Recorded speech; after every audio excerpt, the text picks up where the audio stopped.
party or in the pub or on the street or at the zoo or wherever you meet people. And like, for example, the first hurdle for me is the greeting. I mean, some people just say hello and they shake hands. And it's very acceptable all over the world. And some people, like, sometimes they squeeze your hand really tightly to show just how sincere they are as a person. And they almost break your hand sometimes, don't they? I don't know why they don't just get a hammer and go, how's it going? And of course, some people go a bit further, like people you've never met before, who can't speak at all. Rap artists, right? And they come along and they say hello to you and they try and kiss you on both cheeks. You know, they try and take advantage of you, like catch you unawares. And that wouldn't be tolerated where I come from. You know, you just say, get off me, you bloody pervert, would you? You European-style bastard, leave me alone. Arr. Of course, some people go further again. They say hello and they try and give you a big hug. You know, the way things are going, it's only a matter of time before you meet a complete stranger who comes up to you and says hello and tries to fondle your testicles. I hope.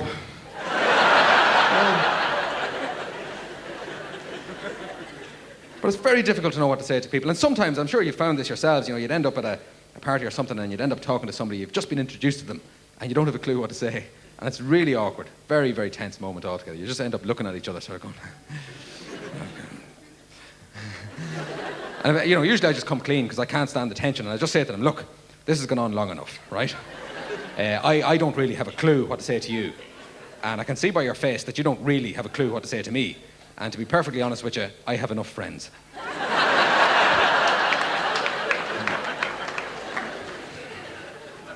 You know, it's not even true. Like, you can never have enough friends in this life, but, you know, it gets you out of that little awkward hole at the time. And then you meet some people as well, and you'd be talking to them, and they'd be talking to you, and the conversation's going fine, and the next thing, they spit all over your face. Right? A big sort of glob of gob lands on your nose. It's awful. Like, this person's just talking to you and spraying you, you know, as if they have a hose in their hand. There we go, just talking to you. And I hate them. And even more than those people, I hate the people who pretend they can't feel the spit landing on their face in the first place. And then a few minutes later, when they think nobody's looking, they pretend to scratch their forehead or something.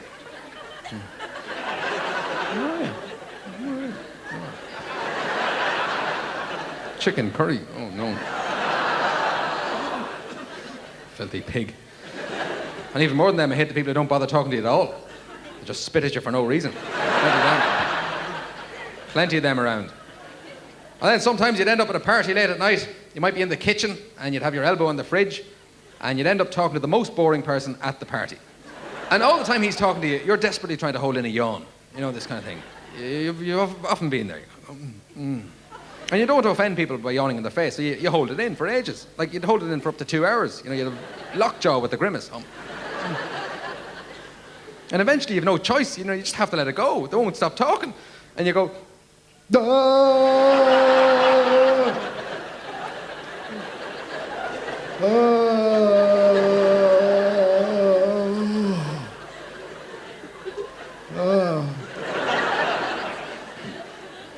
And then sometimes the spit goes right inside your mouth.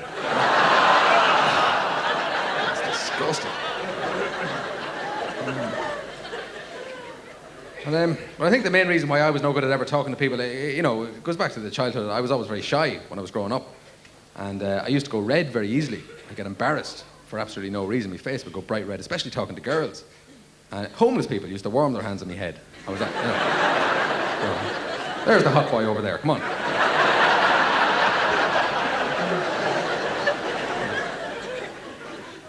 Yeah, it was like a big boil on a red-haired builder's back. Right? But my face used to go so red sometimes that small animals would think it was sunset. And, you know, they'd fall asleep at my feet.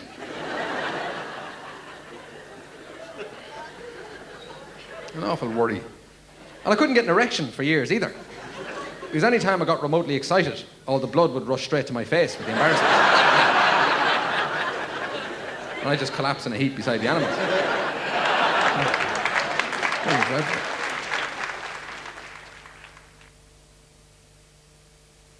They have come for the sharp taste of blackthorn.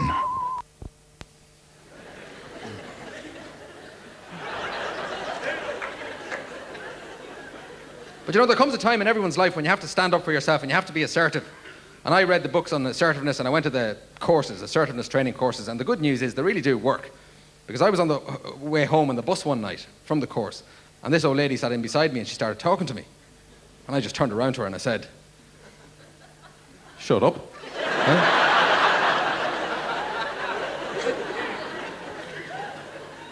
I don't see where it says in your free pass you're entitled to a free chat as well.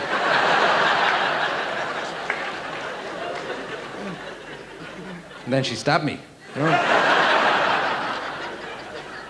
Because old people can be very assertive as well. That's the lesson I learned that day. But of course, I blame my parents for everything. They were very strict, and the reason I can't dance, for example, is because dancing was banned from my house. It just wasn't tolerated at all. There was no singing or dancing or sudden movements whatsoever. Like adrenaline was a banned substance in the house. My father would test us regularly for adrenaline levels. He's all right. And my parents had this motto when I was growing up: little children should neither be seen nor heard, and preferably belong to another family. So, off you go there for a while. Take the roller skates. But it was a very strict house, and my mother, she had a terrible obsession with cleaning us all in behind the ears, right? This is always a ridiculous thing for me, and I could never understand why she did this. And I went up to her one time to complain on behalf of me and my neighbours and my ears. And I went up to her and I said, "What's the big deal? Look, it's the area of the body least looked at and least prone to infection, and you insist on using Brillo pad and Ajax. Now, what's going on?" Mammy, as you're known around here. What's the matter with you? And she just turned to me and she said, "Ugh. After all we've done for you, little man, and this is all the thanks we get. And our Lord Jesus died on the cross and a big 6-inch nails pierced through his hands and his feet. And if I stuck this pin in you, you'd be whinging like a little goat, do you hear me? Like a little goat with matted fur and a wee tea towel over his horns."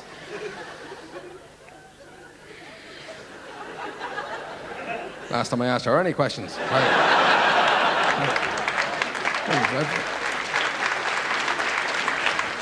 Thanks very much. But she even went so far as to ban the book Goldilocks and the Three Bears from the house. Because the bit in that book where Goldilocks, she first of all gets into Daddy Bear's bed, and then the Mammy Bear's bed, and then the Baby Bear's bed. And it wasn't so much the bed hopping that my mother disapproved of, but it was a little hint of marital tension in the Bear family. Wouldn't tolerate that at all, you know? And she didn't approve of the name Goldilocks either. She thought, Goldilocks, that's a Protestant name.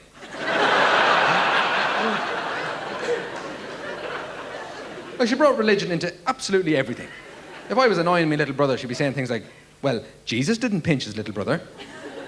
Well, that's because Jesus didn't have a little brother. And if he did have a little brother, he would have done far worse things than pinch him. He'd be saying things to him like, "You're going to burn in hell for all eternity."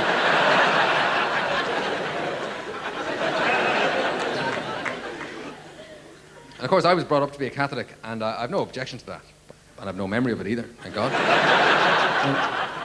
One thing I found bizarre about the Catholic religion is the season of Lent. 40 days, ends on Easter Sunday, and it corresponds to the time that Jesus spent fasting in the desert. And